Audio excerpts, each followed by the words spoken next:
애굽은 이스라엘 백성들, 히브리 민족의 고향이 아닙니다. 그들이 이 애굽에 들어가서 살게 된 것은 애굽 땅의 기근으로 인하여 가나안 땅도 영향을 받게 되고, 그래서 양식을 구하기 위해서 들어갔다가 죽은 줄 알았던 요셉이 총리가 되고, 또 그 혜택으로 인하여서 다일강 삼각주의 고센 땅, 아주 비옥한 곳을 거기에 삶의 근거지로 해서 그들은 살아가게 됩니다. 그렇게 살아간 시간들이 400여 년이 넘습니다. 오랜 기간 동안 그렇게 애굽이 주는 풍요로움 속에 그렇게 살다 보니까 시간이 지나면서 이 땅이 남의 땅이라고 생각되어지지 않습니다. 이 땅이 고향처럼 그렇게 여겨지게 되는 것입니다. 그러면서 나일강이 주는 풍요를 그들이 마음껏 누리다 보니까 하나님 없이도 얼마든지 잘 살 수 있다라는 그런 생각이 들게 되는 것입니다. 그래서 그렇다면 굳이 하나님을 애써 찾을 필요도 없겠지요. 그렇잖아요? 하나님 없이도 내 삶의 모든 것이 채워진다면 그러면 편하게 사는 거죠. 그러다 보니까 애굽 사람의 문화와 종교에 동화되어져서 히브리 민족이지만 그들은 애굽 사람처럼 그렇게 살았던 것이죠. 그들의 원래의 고향은, 살아야 할 곳은 그들의 조상 아브라함, 이삭, 야곱의 무덤이 있는 가나안 땅인 것입니다. 그런데 안타깝게도 애굽이 주는 편안함과 그리고 그 풍요로움이 그들이 진짜 있어야 할 가나안 땅이 아닌 가짜 가나안에 속아서 그곳에서 그들은 그냥 푹 빠져서 살고 있는 것입니다. 그런데 하나님께서 그런 히브리 민족 이스라엘 백성들을 정신 차리게 하고자 요셉을 모르는 또 다른 바로를 하나님이 그 가운데 세우십니다. 그리고는 이 히브리 민족 이스라엘 백성들을 괴롭게 하는 것이죠. 막 괴롭히니까 그러니 그들이 하나님을 비로소 찾게 되었다라는 것이죠. 삶이 괴로우니까, 힘드니까, 어려움이 있으니까 참 감사하게도 하나님을 찾았다는 것입니다. 이것이 첫째는 은혜인 것입니다. 힘들어도 어려워도 사는 게 인생이 다 그런 거지 뭐 조금 견디면 또 좋은 날이 올 수도 있을 거야. 저 사람 바뀌면은 다른 왕이 세워지면 우리는 예전처럼 더 편안하게 살 수 있을 것이야. 만약 이렇게 생각한다면 그들은 그 괴로움과 어려움이 하나님이 그들로 하여금 그들이 진짜 있어야 할 곳이 어딘가, 그들은 누구와 함께 살아가야 할 것인가 라는 그 사실을 그들이 미처 깨닫지 못하게 되는 것이죠. 그러나 이 사실을 깨달았다는 것이 그것이 그들에게 있어서는 큰 은혜였다는 것입니다. 그래서 마침내 하나님이 모세를 그들 가운데 세우시고 이스라엘을 애굽에서 불러내십니다. 홍해를 건너서 그들이 이제 나오게 되므로 출애굽은 이스라엘 백성들에게 있어서 새로운 삶의 시작이었습니다. 그런데 그 새로운 삶의 시작이 가나안 땅에서 시작되는 것이 아니라 광야에서 시작되었다는 것이죠. 그들은 애굽에서 나오면 곧바로 가나안 땅, 그곳에 가서 거기에서 편안하게 살리라 생각했는데 웬걸 광야에서 그들의 삶이 시작이 됩니다. 광야는 하나님의 인도하심, 하나님의 도우심이 없이는 살아갈 수 없는 곳입니다. 그래서 하나님은 그들에게 구름 기둥과 불 기둥으로 그들을 인도해 가십니다. 하나님이 그들과 함께 하신다는 증거가 되겠죠. 그러면서 매일같이 만나를 내려주십니다. 그래서 그 매일매일의 삶이 하나님의 인도, 하나님의 은혜, 하나님의 보호하심 가운데 그들은 살게 되는 것입니다. 그러면서 그렇게 살아가되 이제 그들이 정말 하나님의 선택받은 출애굽한 백성으로 이제 약속의 땅에 들어가서 살아야 할 귀한 삶의 규범을 시내산에서 언약을 통하여 그들에게 내려줍니다. 매일의 삶이 하나님의 은혜 가운데 하나님의 인도하심 가운데 살면서 동시에 그들이 지키고 그들의 삶을 규정지어야 할 규범을 하나님은 시내산에서 모세와 언약을 맺고 그 율법을 그들에게 주는 것입니다. 그래서 요약하면 10계명이지만 그것을 더 내려놓으면 613개의 계명, 그 계명대로 그들은 하나님 앞에 어떻게 제사하며 하나님과 어떤 관계를 맺게 될 것인가, 그리고 이웃과는 어떤 관계를 맺어야 할 것이며 내 집에 일하는 사람하고는 또 어떤 관계를 내가 만들어 가야 할 것인가, 그리고 하나님이 주시는 이 모든 식물들, 농사를 지음에 있어서 어떤 절차를 따라 어떤 법에 따라서 해야 할 것인가, 이 모든 것이 그 속에 다 규정되어져 있는 것입니다. 그러므로 그들은 이제 늘 하나님을 인식하며 의식하며 살되, 또한 일상의 삶 속에서는 하나님의 은혜와 사랑이 이웃들에게 같이 흘러갈 수 있는 이 율법의 규례에 따라서 살아가게 되는 것입니다. 그것이 출애굽한 이스라엘 백성들이 살아가야 할 삶의 모습이요, 또한 오늘 예수 십자가의 대속의 은혜로 말미암아 믿음으로 의롭다함을 입은 우리들에게도 이와 같은 모습이 그대로 적용이 되겠죠. 우리는 예수 십자가의 은혜로 구원받아 하나님으로부터 죄 없다 선언함을 받았고 의롭다는 그런 인정함을 받았습니다. 그러기에 이제 우리는 어떤 삶을 살아야 하느냐? 의로운 삶을 살아야 하는 것입니다. 나는 더 이상 죄의 종이 아니라 의의 종이기에, 그러기에 순종하며 하나님의 말씀에 순종하는 그런 삶을 살아야 하는 것입니다. 그 순종의 삶을 살되 어떻게 살아야 하느냐? 15절에 가서 보시죠. 그런즉 어찌하리요? 우리가 법 아래에 있지 아니하고 은혜 아래에 있으니 죄를 지으리요 그럴 수 없느니라. 너희 자신을 종으로 내주어 누구에게 순종하든지 그 순종함을 받는 자의 종이 되는 줄을 너희가 알지 못하느냐? 혹은 죄의 종으로 사망에 이르고 혹은 순종의 종으로 의에 이르느니라. 이제 우리는 더 이상 죄의 종이 아니라 하나님의 의의 종이 되어져 의로운 삶을 살아야 합니다. 근데 그 삶 가운데 우리의 살아가는 삶, 어떻게 살아야 되느냐? 오늘 바울은 두 가지 가운데서 균형이 있어야 된다라고 말합니다. 첫 번째 보면 15절에 보니까 은혜 아래 있으니 죄를 지으리요 라고 말합니다. 죄를 지으리요 라는 그 의미는 이건 습관적 반복적으로 행해지는 그런 죄의 모습인 것입니다. 그러니까 14절 후반절에서 우리는 이제 하나님의 은혜 아래에 있기에, 그러기 때문에 은혜 아래에 있는 자로서 죄를 짓지 말아야 된다는 것이죠. 근데 이게 하나의 우리에게 부담이 될 수 있습니다. 내가 이제 예수를 믿으니까 죄 짓지 않고 하나님의 법에 따라 살아야 하는 것은 당연한 것이죠. 그런데 우리는 죄에 익숙해져 있었고 우리 안에는 죄의 유전자가 있으니까 죄하고 사실은 친합니다. 익숙해요. 그죠? 예배 나오는 것보다는 안 나오는 게 더 편하죠. 집에서 그냥 유튜브 틀어놓고 보는 것도 훨씬 좋죠. 그죠? 내 마음대로 자유롭게. 새벽 기도는 왜 만들어서 나오라 그러지? 그것도 하기 싫은 거고, 그냥 일주일에 한 번만 나오면 되지, 뭐 일주일도 나와야 되냐? 52주를 굳이 나올 필요 뭐가 있냐? 한 달에 한 번씩 대표로 12번만 나오면 되지 않느냐? 이런 것들이 우리에게 있어서는 그냥 자연스럽게 오히려 그것이 더 익숙해져 있는 그런 모습입니다. 그런데 오늘 바울은 이렇게 말합니다. 우리가 은혜 아래에 있으니까 죄 짓지 말아야 된다. 그래, 맞아요. 죄는 짓지 말아야 됩니다. 그런데 여기서 말하는 죄를 지으리오라고 하는 것은 습관적 반복적으로 우리 안에는 죄에 익숙한 그런 모습 속에서 반복해서 죄를 지으려고 하는 그런 어떤 모습이 있는 겁니다. 그러나 이제 그와 같은 것과는 단절되어져야 한다라고 하는 것이죠. 아예 죄를 짓지 않으면 너무 좋겠지만 사실 우리는 그럴 수는 없습니다. 지난 한 주간을 되돌아보더라도 우리가 참회의 기도 속에서 나왔습니다만, 하나님 보시기에 100% 만족되어지는 그런 삶을 저나 여러분이나 다 그렇게 하진 못했어요. 그죠? 좀 더 게으르고 싶고, 좀 더 하기 싫고, 좀 더 나 중심의 삶을, 내가 편한 것을 좀 더 취하고 싶은 그런 모습이 우리 속에는 늘 내재하고 있다는 것입니다. 그러면 죄 짓지 말라 그랬으니까 나는 죄를 짓는다면 이거는 의에 속한 사람이 아니냐?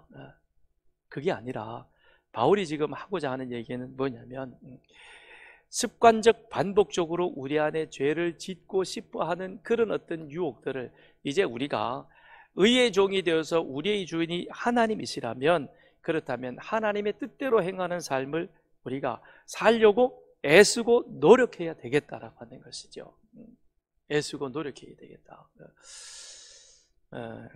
그 연예인들이 가끔 그 프로포폴이라는 걸 투약을 해가지고 그것 때문에 저는 없습니다 그랬다가 나중에는 죄송합니다 그리고 국민 여러분께 심려를 끼쳐서 죄송합니다 그러고는 코가 땅에 닿도록 그렇게 절하고는 사라지는 모습을 우리는 보게 됩니다. 자, 프로포폴은 왜 연예인들이 자꾸 그걸 하느냐? 그걸 맞으면 순간적으로 마음의 두려움을 없애주고 불안감이 해소되어진답니다.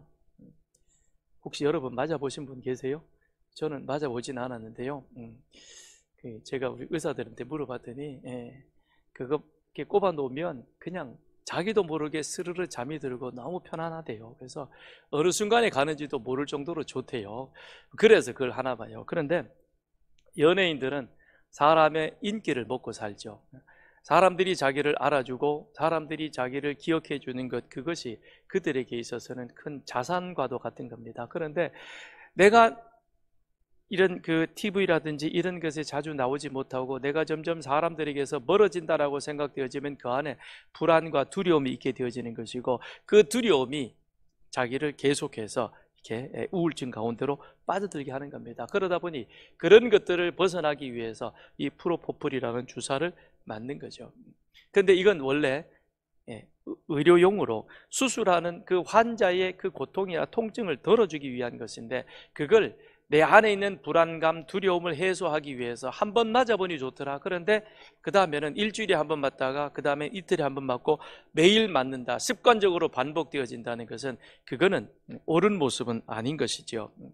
죄를 지으리오라고 하는 그 말은, 자, 이제 우리는 죄의 종이 아니라 의의 종이 되었으니 과거에 우리가 습관적으로 행하던 그와 같은 죄에서 벗어나서 더 이상 이제 우리는 죄를 짓지 않으려고 노력하는, 그래서 의를 따라 거룩함으로 구별되어진 삶을 살아가는 그와 같은 노력함이, 애씀이 우리 속에 있어야 되겠다라고 하는 것이죠. 습관적으로 예배 시간에 늦으시는 분이 계세요. 오늘 오신 분, 그분을 두고 하는 얘기는 아니에요. 아마 오늘 날씨 갑자기 추워지고 차 시동이 잘 안 걸려가지고 좀 늦어졌죠, 그죠? 근데 가만 보면요, 꼭 예배 첫 찬송 부를 때 오시는 분, 그 다음에 기도 시간에 들어오시는 분이 있어요. 딱 정해져 있어요. 이게 습관적으로 반복해서 짓는 죄죠, 그죠? 이거 고쳐야 되는 거예요. 이분은 미리 준비하고도요, 분명 그럴 거예요. 다음 주에 이제 목사님이 그랬으니까 다음 주에는 일찍 가야 되겠다. 그리고 딱 준비를 해놓고도 그 다음에 시계를 보는 거예요. 또 지금 가면 너무 일찍인데 혼자 앉아있으면 뻘쭘하잖아. 그래서 조금만 그러다가 그게 내 생각대로 안 돼요. 오다 보니까 갑자기 왜 차가 이렇게 많이 막혀?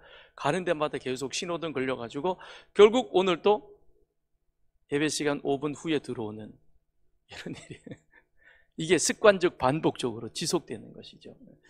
또 거듭나기 전에 말하는데 10원짜리 동전이 안 들어가면 말이 안 되는 사람이 있어요, 그죠? 여긴 얘기는 보도 있고, 10원 그러고 나가가지고 그 다음에 마지막에 식빵 그러고는 이제 끝나는 사람이 있어요. 옛날에는 내가 그랬어요. 그냥 식빵 10원 동전 없으면 말이 도대체 시작과 끝이 안 되어졌는데, 이제 우리는 그러면 안 된다는 거죠. 바울이 지금 그 얘기를 하고 싶은 거예요. 과거에 우리는 그래, 습관적으로 늦을 수도 있고 게을를 수도 있고 우리의 말과 은행이 참 본이 되지 않았지만, 그러나 이제 예수 믿었으니까 어떻게 되느냐? 달라져야 되겠다. 우리의 성품이, 우리의 언행이, 이 모든 것들이 변하고 달라져야 된다라고 하는 것입니다. 우리는 다 실수가 있습니다. 저도 실수하고 저도 허물이 많은 사람입니다. 그런데 이와 같은 실수가 반복되지 않도록 노력해야 된다는 것이죠. 거듭 말씀드리지만 실수가 반복되면 뭐다? 따라하십시다. 실력이다. 그런 실력은 사실은 필요 없는 거예요. 어떤 실력이 있으면 좋아요? 부지런히 열심을 내고 실수하지 않으려는 그와 같은 실력이 우리 속에 있어야 할 것입니다. 그런데 또 한편 여기 보면 그랬습니다. 자, 은혜 아래 있으니 죄를 지으리요. 우리가 그 16절에도 계속해서 그러면 내가 이제 은혜 아래에 있으니까 내 마음대로 해도 되느냐라는 그런 의미. 율법이 지나갔고 이제 더 이상 우리는 율법이 아니라 복음 시대를 살아가고 있다면 그러면 율법에 굳이 얽매일 필요가 없지 않느냐? 아닙니다. 예수님도 율법에 근거하여 당신의 사역을 완성시켜 가셨습니다.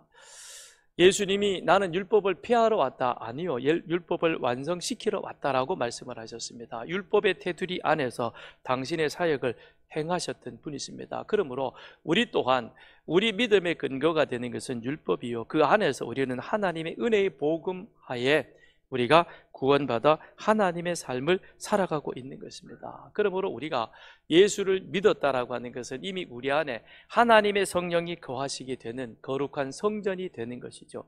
예수를 모를 때는 우리 안에 우리가 죄의 유전자가 우리를 차지하고 있어서 그래서 그 죄가 자연스럽게 나오는, 그래서 우리는 범죄하였지만 이제 우리는 예수를 믿음으로 말미암아 하나님의 거룩한 성령이 우리 안에 들어와 있어서 이미 우리가 예수가 그리스도 되심을 믿음으로 고백할 때 하나님의 거룩한 성전이 되었고, 하나님의 거룩한 성전이 되었기에 거룩한 삶을 사는 거예요.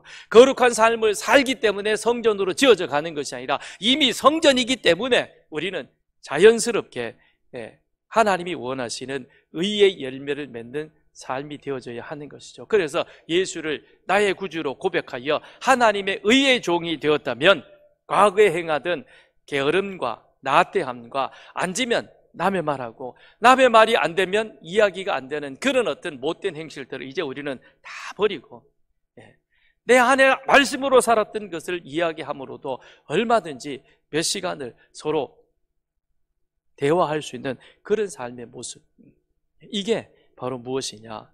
은혜 아래 행하는, 그래서 죄를 짓지 아니하려고 노력하는 하나님의 거룩한 삶의 모습이라는 것입니다. 항저우 아시안 게임에서 금메달을 딴 배드민턴의 안세영이라는 선수가 이런 말을 했어요. 그러니까 메달을 따고 돌아왔더니 방송 출연 교습이 많이 오고 심지어는 또 광고 교습까지도 오더래요. 소위 말하는 세상에서 말하는 돈방석에 앉을 수 있는 좋은 기회잖아요, 그죠? 광고 찍고 방송 나가고 막 이러면 그러면 좋아질 겁니다. 그런데 이 안서영 선수가 어린 선수인데도 이런 말을 합니다. 나는 방송 출연하지 않겠다. 그런데 혹 그것이 사람들에게 교만한 모습으로 보일까봐 자신의 SNS에서 이런 말을 합니다. 너무 감사하지만 저는 연예인도 아니고 평범한 운동선수입니다. 앞으로 도달해야 할 목표가 있으니 묵묵히 한 걸음 한 걸음 걸어가겠습니다. 자기가 방송 출연하지 않는 것은 연예인이 아니기 때문에 나는 운동선수라는 겁니다. 그리고 나는 대한민국을 대표하는 배드민턴 국가대표 선수이고 대표 선수로서 국민이 원하는 열망, 그걸 이루기 위해서 자신은 끊임없이 계속해서 노력해 가겠다는 거죠. 이게 우리 그리스도인의 그런 다짐이기도 해야 할 것입니다. 나는 이미 예수 그리스도로 말미암아 은혜를 입은 그리스도의 군사인 것입니다. 그렇다면 우리의 삶 속에서 그리스도의 의가 드러나며 하나님이 기뻐하시는 그 일을 위해서 우리는 묵묵히 말씀과 기도로 우리 자신을 말씀 은혜 안에 세워가는 그와 같은 삶의 모습이 있어야 할 것입니다. 그걸 계속해서 바울은 지금 종이다라는 그런 표현으로 쓰고 있습니다. 16절에도 보면 너희 자신을 종으로 내지어 누구에게 순종하든지 순종함을 받는 자의 종이 되는 줄을 너희가 알지 못하느냐? 혹은 죄의 종으로 사망에 이르고 혹은 순종의 종으로 의에 이르니라. 종종 계속 나오니까 좀 듣기에 불편하신 분들도 계실 거예요. 뭐 자꾸 자유자라 그랬는데 왜 종이라 그러느냐? 그러나 사도 바울 그 당시에 그때에 이 종이라고 하는 것은 노예인데 그는 일하는 도구에 불과했습니다. 마치 우리가 농사를 지으면서 여러 가지 농사에 필요한 도구를 쓰고 지금 우리가 일상의 삶을 편하게 살기 위해서 핸드폰 같은 그런 것들을 도구로 쓰는 것처럼 그 당시에 이 종, 노예라고 하는 것은 일하는 도구에 불과했습니다. 소와 다른 점은 소는 말은 못하지만 사람은, 노예는 말을 한다. 그래서 의사소통이 되는 그런 일하는 도구 정도로 취급했다는 것입니다. 그러면서 이 노예가 원주인에게 있다가 팔려가게 되어지면 그 사람에게는 세 가지 변화가 나타납니다. 첫째는 주인이 바뀝니다. 주인이 바뀌기 때문에 그 다음엔 그에게 주어진 일도 자연스럽게 바뀔 수밖에 없다는 것이죠. 그 다음에 세 번째가 중요한데, 전 주인에게 충성했다면 내가 이제는 새 주인에게 왔으면 전 주인의 충성은 거두어 놓고 새 주인에게 충성해야 하는 것이죠.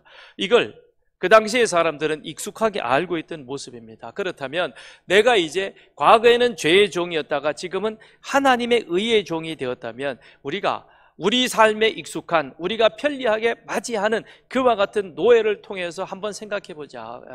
주인이 바뀌었으면 그 다음엔 어떻게 되느냐? 새 주인에게 충성해야 되듯이 우리는 과거에 죄의 종이 되어서 거기에 매여 가지고 살았지만 이제는 우리 주인이 하나님 예수님이시니까 예수님께 충성해야 된다는 겁니다. 그런데 주인이 바뀌면서 우리의 일도 달라졌다는 것이죠. 그래서 우리는 무엇을 맺어야 되느냐? 하나님이 원하시는 의의 열매를 맺어야 한다라고 하는 것이죠. 그래서 16절에서 계속해서 말하기를 누구에게 순종하든지 그 순종함을 받는 자의 종이 되는 줄을 너희가 알지 못하느냐.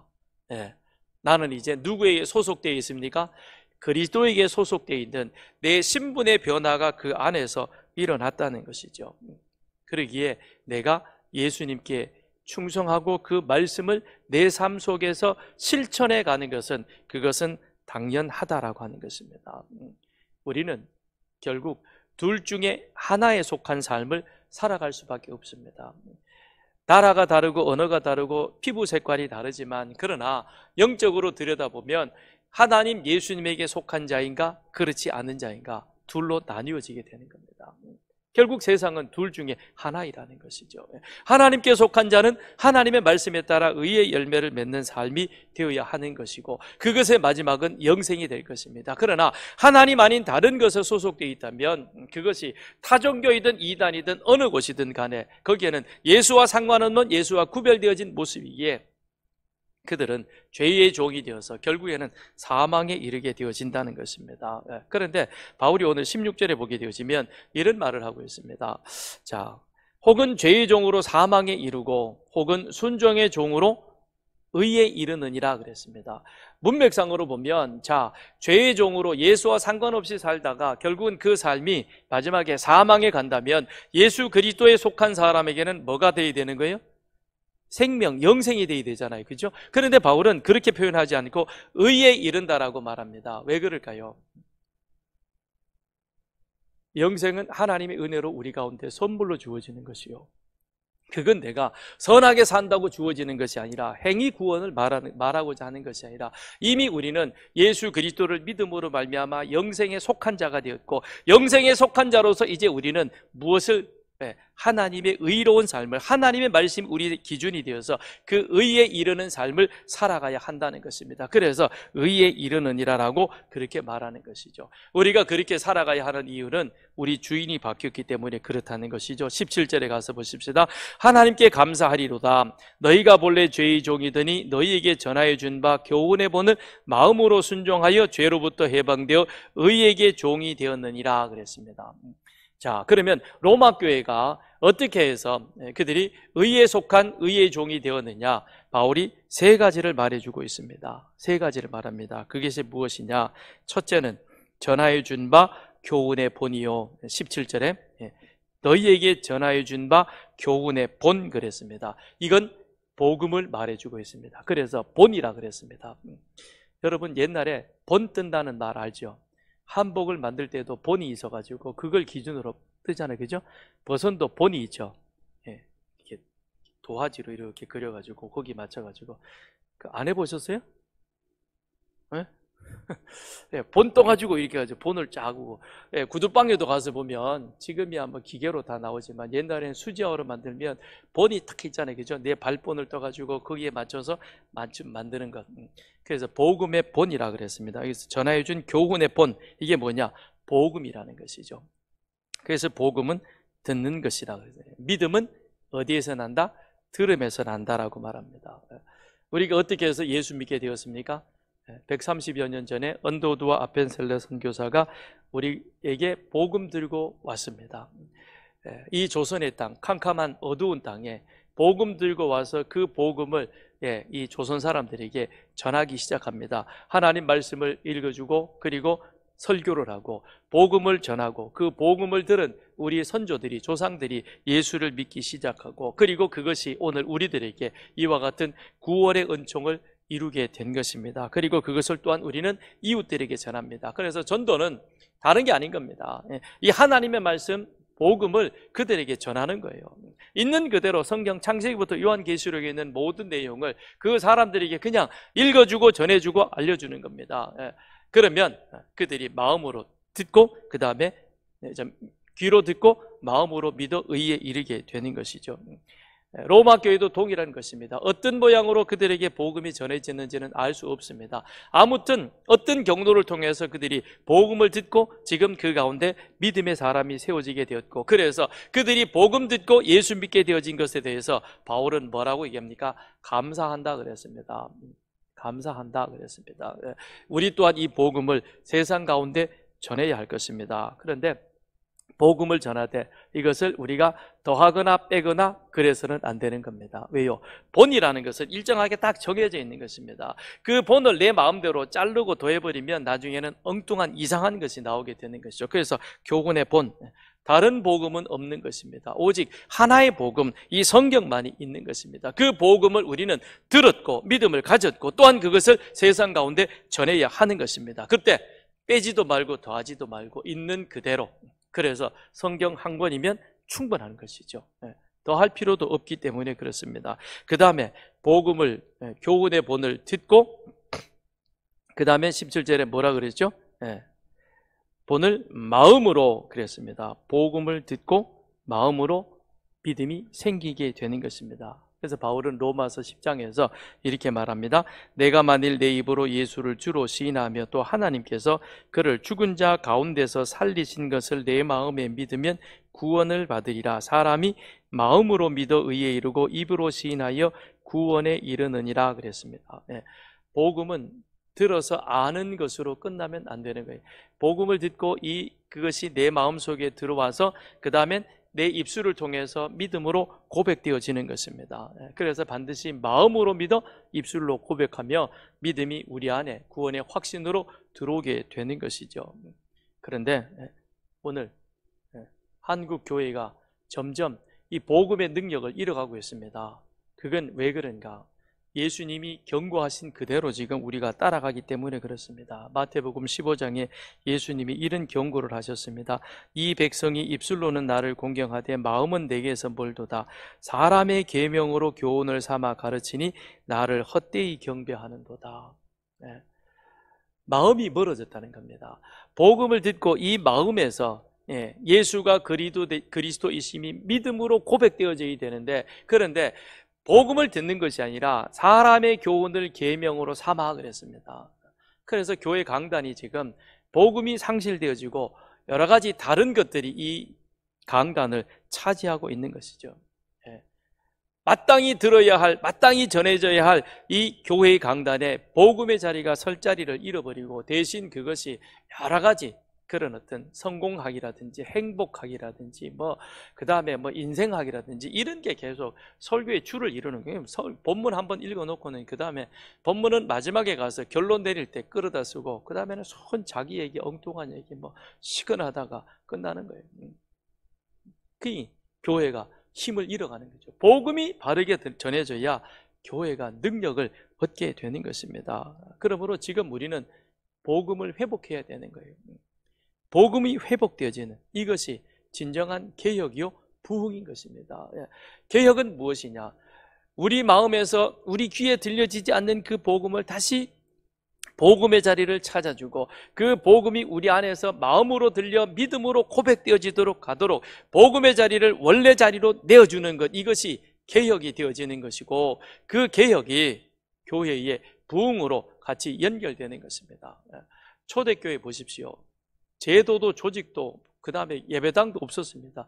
그렇지만 바울과 그리고 베드로와 예수님의 제자들이 사내들인 공회를 두려워하지 아니하고 힘써 복음을 전했더니 주께서 믿는 사람의 수를 3천, 5천 더해 가시는 것이죠. 교회의 부흥은 인간이 인위적으로 어떤 조직과 노력이나 프로그램을 통해서 만들어가는 것이 아니라 하나님이 붙여주는 거예요. 하나님이 부흥하게 만들어가는 겁니다. 그러므로 우리는 다시 이 말씀이 우리 안에 부흥되어 가도록 그렇게 마음으로 믿는 그런 자리를 만들어 가야 할 것입니다. 그 다음에 교훈의 본을 마음으로 순종하여 그랬습니다. 순종한다. 말씀대로 실천하는 삶이 있어야 하는 것이죠. 자, 말씀을 듣는 것은 지적인 행위인 것입니다. 그 다음에 그것이 마음으로 믿어져 입술로 고백되어지는 것은 정적인 것입니다. 그 다음에 순종한다는 것은 의지적인 것입니다. 그러므로 우리의 신앙생활이라고 하는 것은 지정의, 이 전인격적인 머리부터 시작해서 손발에 이르기까지 이 모든 것들이 일치되어진 균형 있는 조화를 이루는 바로 이런 삶, 이것이 신앙적 삶이다라고 하는 것이죠. 그러니까 바울이 로마 교회에 대해서 감사하는 이유는 무엇이냐? 내가 너희들을 만나지 못했고 너희들이 복음을 전하지 못했지만 그러나 들려지는 그 소식을 내가 들어보니까 너희들은 복음을 듣고 그걸 믿음으로 마음으로 고백하고 그 고백한 대로 너희들의 삶이 나아가는구나. 교회 안에는 귀족도 있었고 평민도 있었고 노예도 있었고 다양한 계층의 사람들이 있었지만 그런데 그 모든 사람들 가운데 참된 하나님의 나라가 그 속에 이루어지는 이 모습을 바울이 듣고 그리고 뭐라고 얘기합니까? 내가 하나님께 감사한다 그랬습니다. 오늘 우리 교회에 이 되어지는 모습을 보면서 우리도 하나님 앞에 이런 고백이 자연스럽게 나오기를 바랍니다.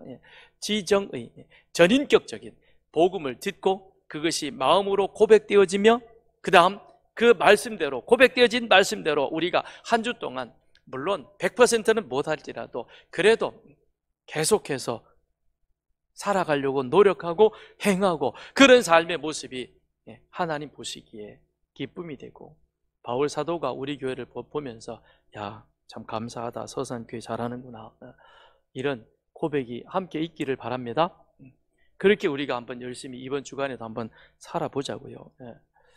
근데 문제는 여기 이제 20절에 가서 보면 내가 죄의 종이냐 그 다음에 의의 종이냐 하는 이 결정적인 차이가 언제 나타나느냐? 마지막에 나타난다는 것이죠. 20절 너희가 죄의 종이 되었을 때에는 의에 대하여 자유로웠느니라. 너희가 그때 무슨 열매를 얻었냐? 이제는 너희가 그 일을 부끄러워하나니 이는 그 마지막이 사망이라 그랬습니다. 죄의 종이 되었을 때 의에 대하여 자유하였다. 이것은 이 자유는 좋은 자유가 아닌 것입니다. 하나님 없이 내 멋대로 사는 삶. 그러니까 자기 육신의 정욕과 욕심을 쫓아 살아가는 삶. 방종이라고도 말할 수 있을 것입니다. 아무튼 하나님께 버림받아 비참하게 살아가지만 근데 본인은 그것이 비참한 줄 모르는 거예요.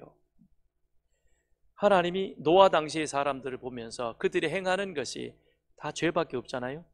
그러니까 그걸 하나님이 안타까워하시면서 세상을 심판하시고자 노아에게 방주를 예비하게 합니다. 그래서 노아가 방주를 짓습니다. 그러면서 하나님의 심판에 대해서 말합니다. 그런데 그때 하나님의 심판을 노아가 말하지만 그 말을 고지 들은 사람은 아무도 없었어요. 그렇죠? 방주 안에 들어간 사람이 노아 8식구밖에 없었으니까 그 당시에 모든 사람들이 다 노아가 하는 말을 들으면서 빈정대고 비웃고 조롱했습니다. 야, 세상에 홍수라는 게 어디 있느냐? 그 다음에 배라는 것이 또 어디 있느냐? 왜 배를 지으면 혹 있더라도 그걸 방주 산 위에다가 짓느냐? 그러니까 노아가 하는 일을 보면서 쟤 이상하네 야라고 그렇게 얘기했습니다. 그러면서 자기들이 하는 일, 시집 가고 장가 가는 그 일들, 시집 가지 말고 장가 가지 말라는 얘기가 아니에요. 오해하지 마시고 우리 시집 열심히 가고 장가도 열심히 가고 또 아이도 놓고 그죠? 이게 하나님의 축복인 겁니다. 근데 이 얘기는 무슨 얘기냐? 시집 가고 장가 가고는 자기 육신의 정욕과 쾌락에 얽매이는 그들은 그렇게 살아갔던 것입니다. 그러니까 하나님은 안중에도 없는 것이죠. 애굽 땅에 피난살이로 들어갔다가 나일 강변 삼각주 좋은 곳에 자리 잡아서 풍요롭게 살다 보니까 하나님이 귀찮게 여겨져서 하나님 없는 삶을 살아갔던 그 모세 당시의 사람들처럼 지금 노아 당시의 사람도 그러했다는 거죠. 자기 욕심, 자기 욕망에 충족되어진 그런 삶을 사는 겁니다. 그게 자유롭다라고 여겨진다는 것입니다. 그들은 지금 그렇게 생각하는 거예요. 그런데 그 비참함을 언제 깨닫게 되어지느냐? 21절에 그때 너희가 무슨 열매를 얻었느냐 그랬죠? 자, 마침내 하나님의 심판이 시작됩니다. 그래서 노아가 방주 안에 들어가고 하나님이 그 문을 닫으십니다. 그리고 비가 내리기 시작합니다. 근데 사람들은 처음 경험하게 됩니다. 하늘이 열리고 땅이 열리면 물이 쏟아지고 그리고 집이 잠기고 점점점 물이 불어납니다. 끝날 줄 아는데 계속해서 비가 더 오는 것이죠. 그래서 산으로 피하다가 노아 방주를 찾아갑니다. 그리고 문을 두드립니다. 문 열어달라고. 문 열어달라고. 그때 가서야 뭘 보게 됩니까? 자신들이 얼마나 비참한 가운데 있었는가. 그들이 맺었던 열매가 무엇이냐? 사망밖에 없다는 것이죠. 근데 평상시에 노아가 방주를 짓기 시작하면서 여기까지 오는 동안 그들의 삶, 노아의 삶과 그들의 삶에는 차별이 별로 없습니다. 단지 마지막에 가니까 이것이 다르다는 것이죠. 구원받아 살아가는 우리들의 삶도 똑같은 모습으로 삽니다. 여러분도 이제 월요일부터 시작해서 한 주간 살면서 직장 출근하고 집에서 밥하고 빨래하고 직장 나가서 많은 사람들과 부대끼면서 그러면서 때로는 신경질도 나고 화도 나고 막 이런 일들이 그 안에서 참 일어나고 있습니다. 예. 그러다 보니까 나도 식빵을 쓰기도 하고요. 그 다음에 안 했으면 좋겠다 이런 나쁜 생각도 있고 그렇습니다. 그러다가 그러면 안 되지. 목사님이 그러지 말라 그래. 성경이 그러지 말라 그랬으니까. 그리고는 다시 회개하고 제자리에 돌아오는 이 삶. 믿지 않는 사람이나 우리들의 삶이나 세상살이 살아가는 가운데서는 겉보기에는 같은 것 보이지만 그러나 우리는 그 안에 뭘 늘 기억하고 있습니까? 나는 하나님의 구원받은 자로서 의의 종이 되어 의의 열매를 맺어야 된다. 싫지만 화나지만 하기 싫지만 그러나 이건 아니지. 그러면서 그 길을 우리는 가게 되는 것이죠. 왜요? 우리가 맺어야 할 열매가 따로 있기 때문에 그런 것입니다. 그래서 너희가 그때 무슨 열매를 얻었느냐? 죄의 종으로 있으면서 얻은 열매는 결국 부끄러운 일로 사망에 이르는 것밖에 되어지지 않는다는 것입니다. 그러나 22절 이제는 너희가 죄로부터 해방되고 하나님께 종이 되어 거룩함에 이르는 열매를 맺었으니 그 마지막은 영생이라.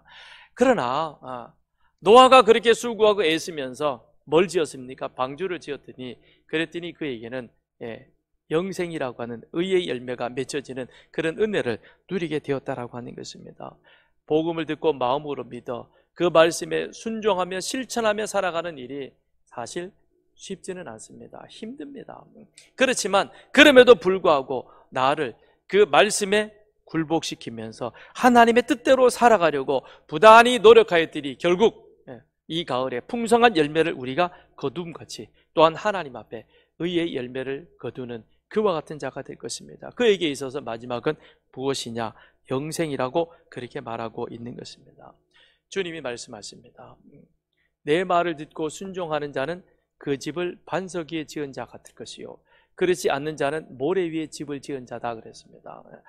모래 위에 지은 집이나 반석 위에 지은 집이나 겉보기에는 다 똑같습니다. 차별이 없습니다. 그런데 문제는 비가 오고 그 다음에 홍수가 나고 바람이 불기 시작하니까 모래 위에 지은 집은 무너집니다. 그러나 반석 위에 세운 집은 무너지지 않더라라고 성경은 말씀하고 있습니다. 그렇습니다. 우리가 과거에는 죄의 종이었습니다. 그래서 죄 짓는 일이 우리에게 있어서는 참 편한 모습이었습니다. 그게 세상 사는 줄 알았습니다. 그런데 우리가 이제는 예수를 믿음으로 말미암아 예수님의 죽으심이 나의 죄를 위한 죽음임을 우리가 믿음으로 고백하였더니 하나님께서 우리로 하여금 의롭다 칭해 주셨고 그래서 이제 우리는 하나님을 아버지라 부르는 하나님의 자녀가 되었습니다. 그렇다면 이제 우리는 어떤 삶을 살아야 됩니까? 하나님이 우리 삶의 주인이시기에 하나님께 충성하는 의의 열매를 맺는 삶이 되어야 하는 것입니다. 그 삶이 쉽지는 않지만 그러나 이것이 의의 열매가 맺어지는 것이요 이 마지막이 영생이라는 사실을 기억하고 이 한 주간도 우리는 하나님 앞에 충성하며 말씀을 기준으로 해서 의의 열매를 맺기 위해서 함께같이 말씀과 기도로 우리의 삶을 채워가는 그런 이 한 주간이 되기를 축원드립니다.